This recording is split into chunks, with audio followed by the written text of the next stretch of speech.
اچھا جی قبر میں چلے گئے، کتنے سوال ہوتے ہیں قبر میں؟ بولے کتنے سوال ہوں گے؟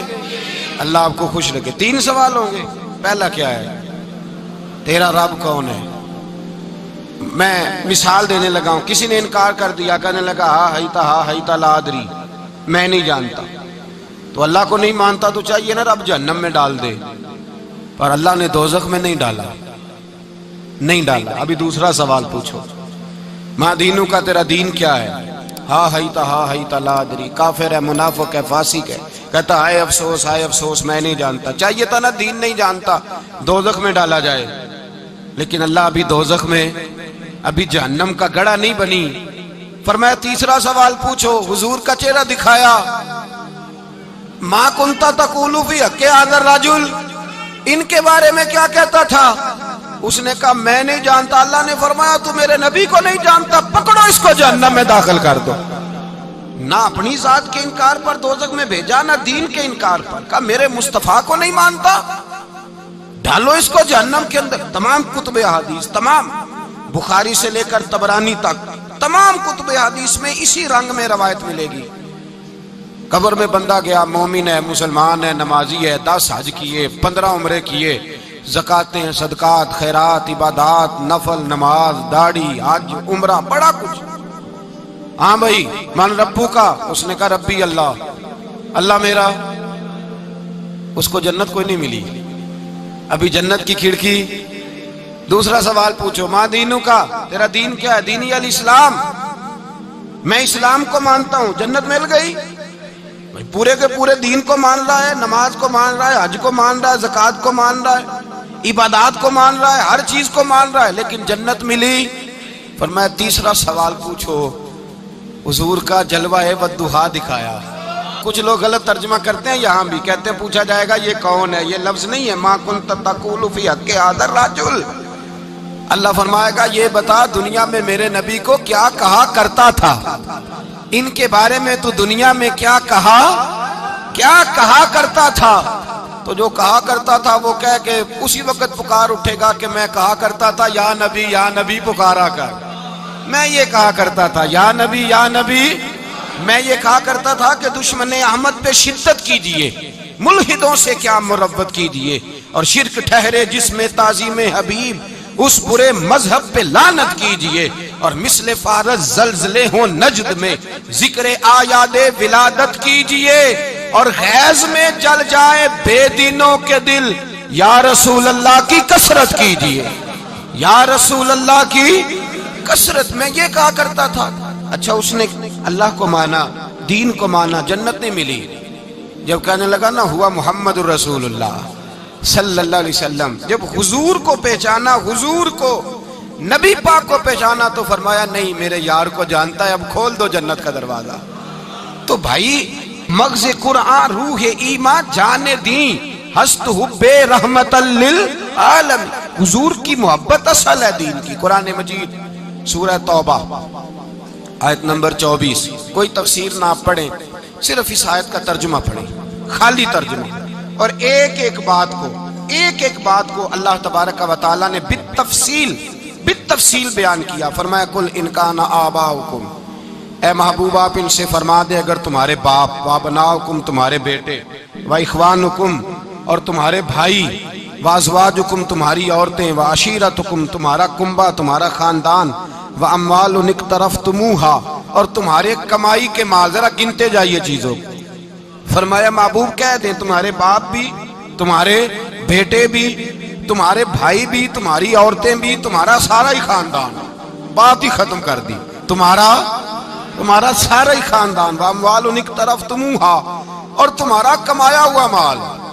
ایک مال وہ ہوتا ہے جو بندے نے کمایا نہیں ہوتا، آیا ہوتا ہے، آئے اور کمائے میں جو آیا ہوتا ہے اس کی قدر نہیں ہوتی۔ اللہ فرماتے ہیں واموال اقترفتموہا، تمہارا کمایا ہوا مال، وتجارت تخشون کسادہا اور تمہاری وہ تجارت جو تم نے محنت کر کے کاروبار چمکایا ہے اور تم ڈرتے ہو کہ نقصان نہ ہو جائے، ومساکن تردونہا اور تمہارا وہ رہنے کا مکان جو تمہیں بڑے پسند ہیں۔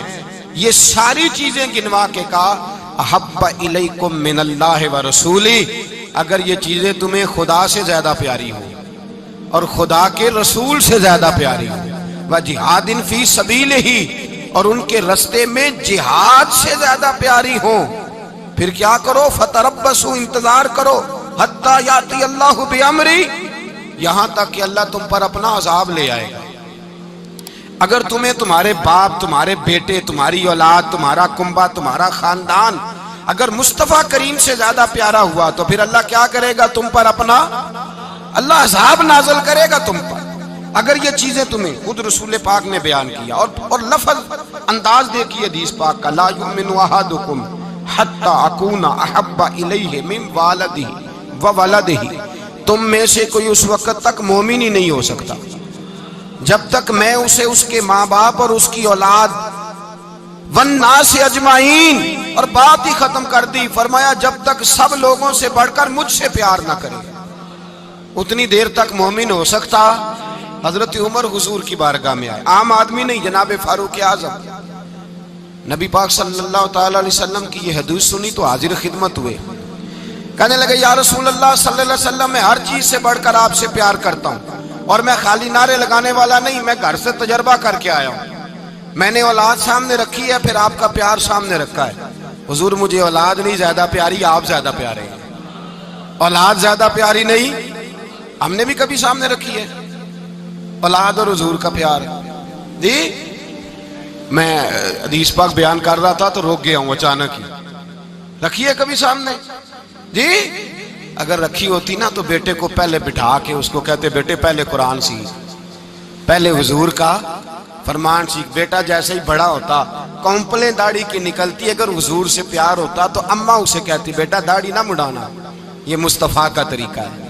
اگر نبی پاک سے محبت ہوتی نا میرے بھائی، اگر کامل پیار ہوتا تو ابا جی نصیحت کرتے کہ بیٹا خبردار داڑھی چھوٹی بھی نہ کرانا، یہ رسول اللہ کی سنت ہے۔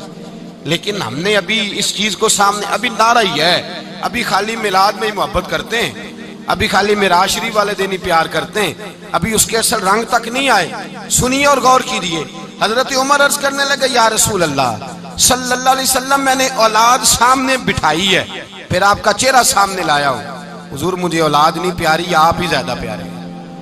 پھر عرض کی حضور میں نے کل کمائی، کل جمع پونجی لا کے اپنے سامنے رکھی ہے، مجھے مال پیارا نہیں، آپ زیادہ پیارے ہیں۔ یا رسول اللہ صلی اللہ علیہ وسلم، میں نے ماں باپ کے چہرے سامنے رکھے ہیں، بہن بھائیوں کو رکھا ہے، رشتہ داروں کو رکھا ہے، دوستوں یاروں کو رکھا ہے، مجھے وہ نہیں پیارے، آپ پیارے۔ اور حضور پھر میں نے اپنا علاقہ اور قبیلہ بھی سامنے رکھا ہے، حضور مجھے وطن سے پیار نہیں، آپ سے پیار ہے۔ اور محبوبہ حد ہو گئی، میں نے اپنی عزت بھی سامنے رکھی ہے، عزت بھی، لیکن محبوبہ مجھے عزت نہیں پیاری، آپ زیادہ پیارے ہیں۔ حق پسند لوگ تھے، سچی بات کرنے والے۔ حضرت عمر کہنے لگے یا رسول اللہ صلی اللہ علیہ وسلم، پھر میں نے اپنے نفس کو، اپنی جان کو، اپنی روح کو سامنے رکھا ہے، مجھے لگتا ہے کہ جان مجھے زیادہ پیاری ہے، یہ نہیں کہا کہ زیادہ پیاری ہے، مجھے سمجھ رہے ہیں بات کو، مجھے لگتا ہے کہ جان مجھے آپ سے۔ میرے رسول پاک نے دست مبارک اٹھایا اور جناب عمر کے سینے پہ مارا، فرمایا عمر جا، ابھی تو تیرا ایمان ہی مکمل نہیں ہوا، اگر تو اپنی جان سے بڑھ کر مجھ سے پیار نہیں کرتا تو تیرا ایمان مکمل ہے، تیرا ایمان مکمل ہے، تیرا ایمان مکمل۔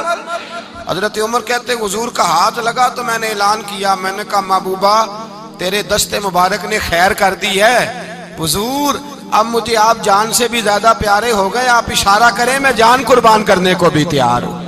آپ مجھے، اصل میں نا ٹی وی پہ بیٹھتا ہے ایک اینکر بیچارہ جو 3 لاکھ روپیہ تنخواہ لیتا ہے یا 6 لاکھ، اس نے حق حلال کرنی ہوتی ہے اپنی کمائی، ٹی وی پہ بیٹھا ہے بیچارہ، نہ اس کو دین کے حروف ابجد کا پتہ ہے، وہ ٹی وی پہ بیٹھا ہے، اب جس پارٹی سے پیسے لیتا ہے اس کا وہ نمک خاری کا حق ادا کرتا ہے۔ کہتے جی حضور نے اپنے دشمن کو معاف کیا ہے، مولوی سخت بات کرتے ہیں، حضور نے اپنے دشمن کو، آپ کسی پارٹی کے لیڈر کے خلاف دوسری پارٹی کا بیان کبھی سنیں، اس لیڈر سے پیار کرنے والے اتنی اتنی لمبی زبانیں کھول کے ٹی وی پہ آ جاتے ہیں، اور وہ لفظ جو میڈیا پر اور اسمبلی میں ویسے ہی قانون کا حصہ نہیں وہ بھی بول دیے جاتے ہیں۔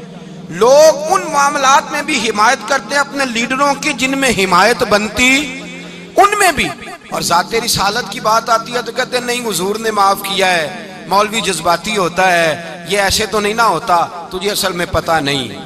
تو پیار کرتا ہے ڈالر سے، تو پیار کرتا ہے شہرت سے، اور جو پیار کرتے ہیں نا مدینے کے ٹکڑوں سے، جو کھاتے ہیں نا رسول اللہ کے نام کا صدقہ، جو حضور کے نام کا۔ امیر ملت پیر جماعت علی شاہ صاحب محدث علی پوری رحمت اللہ علیہ فرماتے ہیں پاکستان بن رہا تھا تو اس وقت تو یہی بتایا گیا تھا نا کہ پاکستان کا مطلب کیا، پاکستان کا مطلب کیا، لا الہ الا اللہ، کہتے ہیں یہ بتایا گیا تھا۔ ہم پاکستان کے حق میں تقریریں کرتے تھے، اور ہندو پنڈت جو ہوتے تھے نا وہ اسلام کے خلاف معاذ اللہ اور پاکستان کے خلاف تقریریں کرتے تھے، جلسے ہوتے تھے۔ پیر جماعت علی شاہ صاحب کہتے ہیں ایک جگہ ہندوؤں کا جلسہ تھا تو ایک پنڈت تقریر کر رہا تھا۔ اب سارے ہندو تھے، مسلمان تھا ہی کوئی نہیں، سب ہندو بیٹھے تھے اور وہ سن رہے تھے۔ تو معاذ اللہ اس نے تقریر کرتے کرتے نا حضور کی ذات اقدس کے بارے میں کوئی جملہ کہہ دیا، کوئی نازیبہ بات کہہ دی، اور کوئی نہیں تھا، وہ ایک ملنگ تھا، وہ پیچھے بیٹھ کے، جو دوری ڈنڈا نہیں ہوتا جن کے ہاتھ میں، اور ڈنڈا بھی کئی رنگوں کا ہوتا ہے ان کا، وہ اس نے پکڑا ہوا تھا اور وہ پتہ نہیں کیا اس میں پیس رہا تھا۔ امیر ملت فرماتے ہیں اس کے کان میں سپیکر کی آواز گئی کہ حضور کے بارے میں بات کر دی۔ اس نے ڈنڈا پکڑا، ملانگس آدمی تھا، پیچھے سے نکلا، کسی نے روکا بھی نہیں، اسٹیج پہ چڑھا سیدھا، اور 2-4 ڈنڈے زور زور سے پنڈت کے سر پہ دے مارے، پنڈت مر گیا، پرچہ ہو گیا، مقدمہ ہو گیا، جیل ہو گئی۔ امیر ملت کہتے ہیں میں جیل میں ملنے گیا، میں جیل میں، دیکھے بندہ ان پڑھ تھا، بات بڑی پڑی کر گیا۔ امیر ملت فرماتے ہیں بندہ سادہ تھا پر بات بڑی حسین کر گیا، بندہ بالکل بے عمل تھا پر بات ایمان کی کر گیا۔ آپ فرماتے ہیں میں جیل میں ملنے گیا تو میں نے کہا سائیں نہ تو نماز پڑھے، نہ روزہ رکھے، نہ تو مسجد آئے، تو عبادات کی طرف توجہ نہیں کرتا، اور تو نے اتنا بڑا کام کر دیا ہے، ہندو مار دیا ہے۔ تو پیر صاحب کہتے ہیں میری طرف دیکھ کے نا پنجابی میں بولا، کہنے لگا پیر جی مینوں تے سیدھے لفظ بھی کوئی نہیں آوندے، مینوں کی پتا جے سیدھے لفظ بھی کوئی، مینوں نہیں پتا میرا درجہ کی ہے۔ پیر صاحب میں نماز نہیں پڑھدا میری غلطی ہے، روزہ نہیں رکھدا ہے میری غلطی ہے، میں عبادت نہیں کردا میری غلطی ہے، پر پیر صاحب یہ تو نہیں نہ ہو سکتا کہ میرے سامنے کوئی میری اچھی تے سچی سرکار دی بے ادبی کر کے لنگ جائے۔ لفظ بڑے کمال کہہ گیا، کہنے لگا پیر صاحب میں گناہگار ہوں پر اپنے نبی کا غدار نہیں ہوں۔